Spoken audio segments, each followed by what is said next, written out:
Salut à toi, bienvenue dans cette nouvelle vidéo. Une vidéo où je vais aborder un sujet qui revient très fréquemment sur les forums, les groupes spécialisés en vieilles bicyclettes. C'est de quand date mon vélo et quel modèle. Alors, c'est pas toujours évident de dater un vélo, de trouver le modèle. Ça va dépendre de beaucoup de choses. Déjà, ça va dépendre de l'ancienneté du vélo. Plus il sera vieux, plus ce sera difficile. Ça va dépendre aussi de la marque. Des marques très connues qui ont produit beaucoup de vélos, comme Peugeot, Motobécane, Mercier, etc. On a les catalogues, on a de la documentation, on a des factures, etc. On a même des gens qui sont encore là pour témoigner. Donc, il y a matière. Maintenant, quand on va restaurer un vélo qui sera d'une marque plus petite, connue mais plus petite, comme moi j'ai restauré des vélos Haro ou Delcroix, et ben il n'y a quasiment rien. Donc le dater et trouver le modèle, ça devient compliqué. Ce qui va rentrer en compte aussi, c'est la gamme du vélo. C'est-à-dire qu'un vélo haut de gamme sera plus facile à identifier. Voilà. Donc il y a tout un tas de choses qui vont rentrer en compte dans l'identification de la date de fabrication et du modèle. Alors, date précise, ça peut être aussi une époque. Là, c'est déjà un petit peu plus simple de dire qu'un vélo va dater des années 80, comme celui-ci, des années 70, comme celui-ci, 60 ou 50. Voilà, parce qu'il va y avoir un aspect général du vélo qui va pouvoir donner une indication. Alors, moi, dans cette vidéo, je vais te donner quelques pistes pour que tu puisses commencer à enquêter un peu sur ton vélo. Et après, si tu ne trouves pas, tu vas pouvoir t'adresser à des groupes ou des forums spécialisés. Pour ça, déjà, il y a tout ce qui est en ligne. Rechercher dans les forums spécialisés. Il va y avoir aussi des groupes Facebook, c'est un peu plus difficile de rechercher dedans. Il va y avoir des sites qui référencent énormément de catalogues, d'autres sites qui vont cibler une marque précise. Il y a des sites aussi qui référencent les pièces détachées, donc avec photos, publicité, année de production, etc. Donc tout ça, c'est super bien foutu. Je t'en mets quelques-uns en description. À toi d'aller voir, etc. Donc pour illustrer cette vidéo, moi, je vais me baser sur ce vélo Peugeot que je vais bientôt restaurer. Donc je vais te montrer, on va regarder le numéro de série, on va regarder les différents éléments qui vont permettre d'identifier une période pour aller après rechercher dans les catalogues, voire même une année précise. Avec le numéro de série, on peut avoir une année précise, voire même le mois. Il y a même, je crois que c'est Raleigh, dans le numéro de série, on peut avoir le site, un code qui correspond au site de production et savoir dans quelle usine il a été produit. Après, sur un vélo, surtout plus il est ancien, plus il risque d'y avoir eu des changements sur le vélo, des pièces qui ont été cassées, etc. Donc, quand on regarde les différents composants, toujours avoir à l'esprit qu'il a pu être remplacé. Donc, en général, on remplace par plus récent. Donc, j'installe la caméra sur une perche et puis on va regarder ce vélo. On peut voir, quand on a un petit peu d'expérience, que au niveau du design, des autocollants, on va avoir affaire à un vélo qui va sûrement être des années 70. On a une fourche qui est chromée sur le bas. Voilà, même au niveau des dérailleurs, on voit que c'est un vélo qui devait être quand même de moyenne gamme, sans être de très haute gamme, qui était quand même un vélo de moyenne gamme. Je sais par la personne à qui je l'ai acheté que le cintre a été changé. C'était un cintre course. Le vélociste chez qui il l'a acheté il y a quelques années donc avait changé le cintre. Donc ça correspond au look du vélo, c'est-à-dire un vélo qui devait être un vélo de course ou demi-course, comme on appelait à l'époque. Voilà. La potence a dû être changée aussi parce que ça colle pas trop avec le reste. La potence est beaucoup plus récente que le reste. On verra ça par la suite. Ce qu'on peut voir aussi sur le vélo, c'est que là, il y a des œillets. À l'arrière, on avait une dynamo et toujours des œillets. Donc c'était un vélo qui devait être équipé de garde-boue et d'éclairage à dynamo. Donc on est plus sur un demi-course que sur un vélo de course. Donc ça va aider pour rechercher dans le catalogue. Ensuite, on peut rechercher le numéro de série. Donc le numéro de série souvent se trouvait sous le boîtier de pédalier ou sur l'une des pattes arrière du vélo. Donc le numéro de série se trouve sur la patte gauche. Donc je te mets une petite photo que j'ai prise de ce numéro.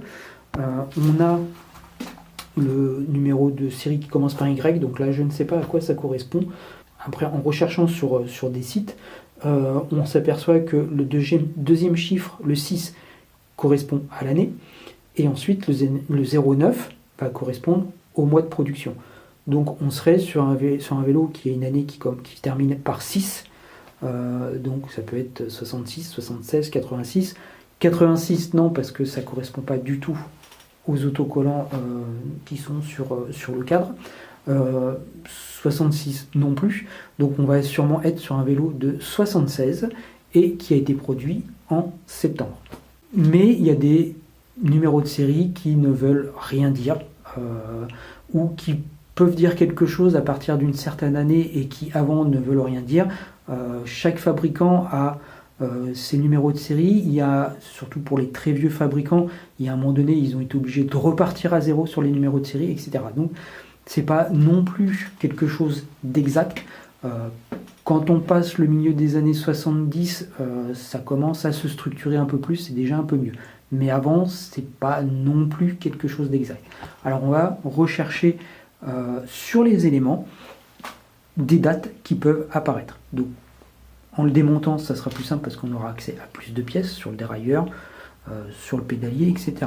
Mais on a des indications donc, qui vont se trouver souvent sur la jante ou sur le moyeu. Donc là, je te mets la photo, ça va être sur le moyeu arrière. On a une date, donc on voit qu'on a un chiffre 6 et 75.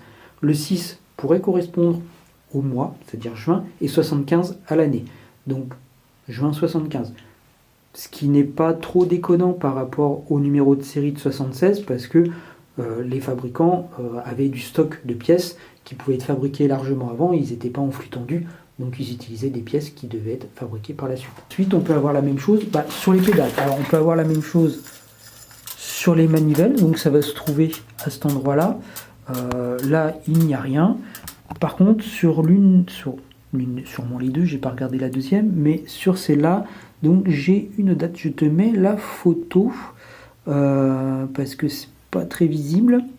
On est sur du juillet 07-80, donc on serait sur juillet 1980. Donc là, par contre, c'est largement après le numéro de série 76, mais comme il y a déjà eu des changements au niveau du cintre, sûrement de la potence, le pédalier a très bien pu être changé. Mais là, on a quand même 3 indications. On a peut-être des dates sur les dérailleurs, mais pour ça, il faut bien les démonter, il faut les nettoyer pour que ce soit visible. On peut en avoir sur les freins aussi. La selle n'est sûrement pas d'origine. Voilà. Mais 80, je pense que c'est quelque chose qui a été rajouté. Ensuite, ce qu'on peut aussi se baser, c'est sur les badges de direction. Peugeot, on va avoir des années qui vont correspondre au badge. Là, celui-ci correspondrait à des années 77, 78, 79, mais j'ai vu sur certains forums que des vélos de 76 pouvaient l'avoir parce qu'en fait, ça va dépendre du millésime, comme les voitures, c'est-à-dire que ce n'est pas du 1er janvier au 31-12, donc il peut y avoir un décalage dans l'année. Donc là, on a quand même pas mal d'indications. Donc on sait que c'était un vélo demi-course, donc équipé garde-boue éclairage avec un cintre course, qu'il avait un autre pédalier sûrement, que les autocollants, le badge de direction et les infos que l'on retrouve sur le numéro de série et sur la roue arrière, c'est un vélo qui est de la seconde moitié des années 70. Donc on va prendre les catalogues, donc là on va sur un site qui référence tous ces catalogues. Voilà, moi j'ai quand même fait, on va pas passer tous les catalogues en vidéo, j'ai fait une petite sélection de ce que j'ai trouvé pour te montrer ce qui se rapproche de ce vélo et ce que l'on va pouvoir en tirer. Donc sur 75, dans le catalogue 75, voilà, j'ai ce vélo, donc il est équipé, on peut voir la dynamo, etc. Par contre, il y a quelque chose qui ne colle pas, enfin même plusieurs, il y en a deux. Il y a déjà les autocollants sur la barre diagonale du vélo, et il y a surtout la fixation de la pompe. Comme on peut voir, moi sur le vélo que l'on est en train d'analyser, c'est sous la barre horizontale, alors que là il est sur le tube de selle. Donc ça ne sera pas celui-ci. Là on est toujours sur le catalogue 75, donc on peut voir que ça commence à ressembler à quelque chose. On a bien la pompe sous le tube horizontal, pédalier est différent. On peut voir que aussi la potence est différente au niveau du plongeur qui ressort. Voilà. Par contre, au niveau des autocollants, ça ne colle pas. Donc, c'est sûrement pas celui-ci. Ensuite, 76. Donc là, on est sur un vélo. Alors, garde-boue, le cintre, pédalier est différent. On a bien la fourche chromée, les dérailleurs ont l'air d'être similaires, la pompe est fixée au même endroit et les stickers correspondent. Donc là, on serait sur un vélo qui pourrait vraiment correspondre. On peut voir que les freins Mafac Racer, c'est bien ceux que j'ai aussi sur mon vélo. Donc on est quand même sur quelque chose qui s'y rapproche. C'est le PX8L. Donc c'était un modèle d'assez haut de gamme, enfin, c'est un bon vélo, voilà, donc assez léger, voilà. Donc là ça pourrait correspondre. On va quand même explorer les autres catalogues. On va prendre le 77, donc qui est quasiment identique au 76. Là on retrouve la couleur orange d'une autre. Il y a une petite différence, c'est au niveau des feux. Donc là, comme je les ai plus, on ne peut pas vérifier. Voilà, mais sur un vélo quasiment similaire.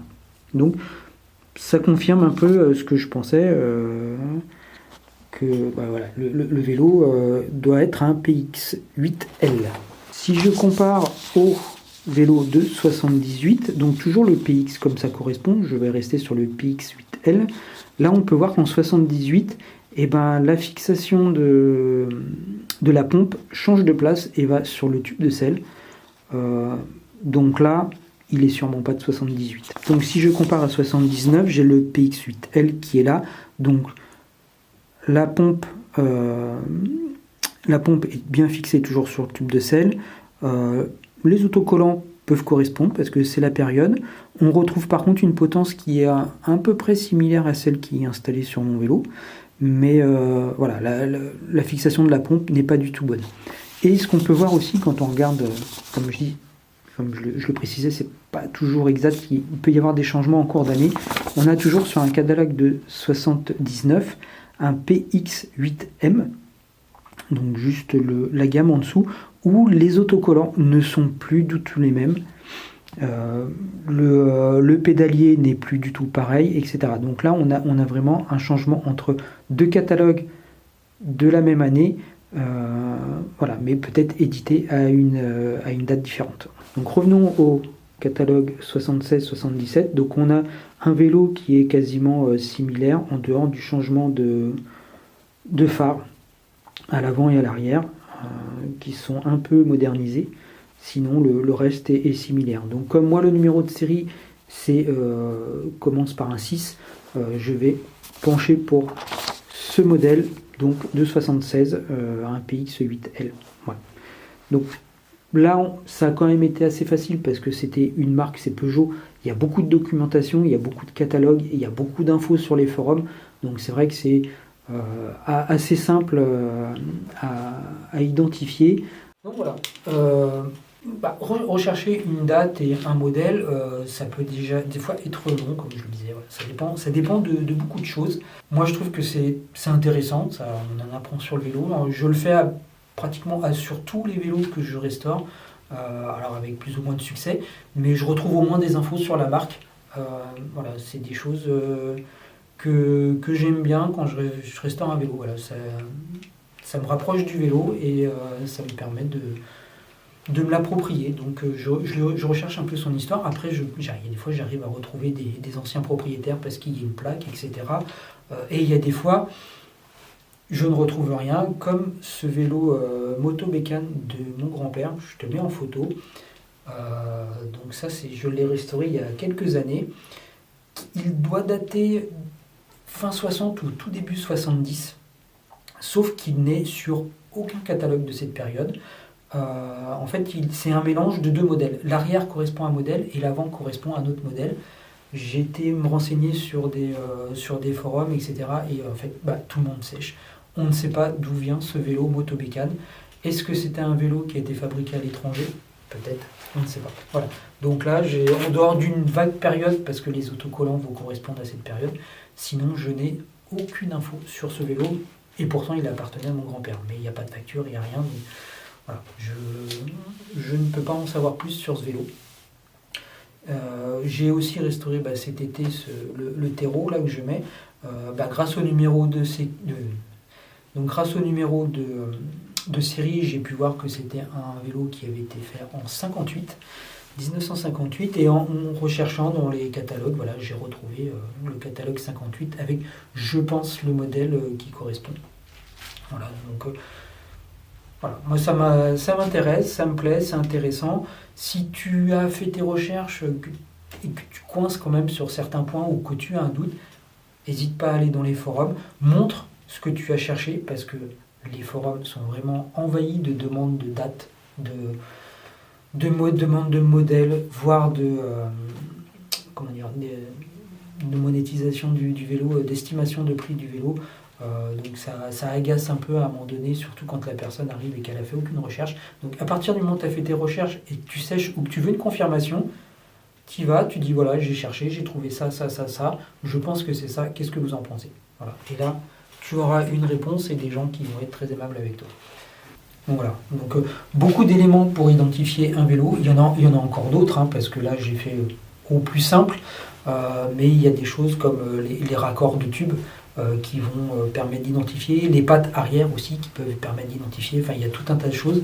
Je n'en connais pas la moitié, voire même un dixième.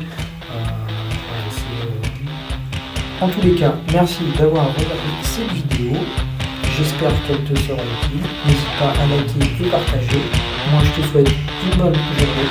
Bye bye, à la prochaine. Salut à toi, oh mon frère, salut à toi peuple khmer, salut à toi l'Algérien, salut à toi le Tunisien, salut à toi Bangladesh, salut à toi peuple grec, salut à toi petit Indien, salut à toi punk iranien.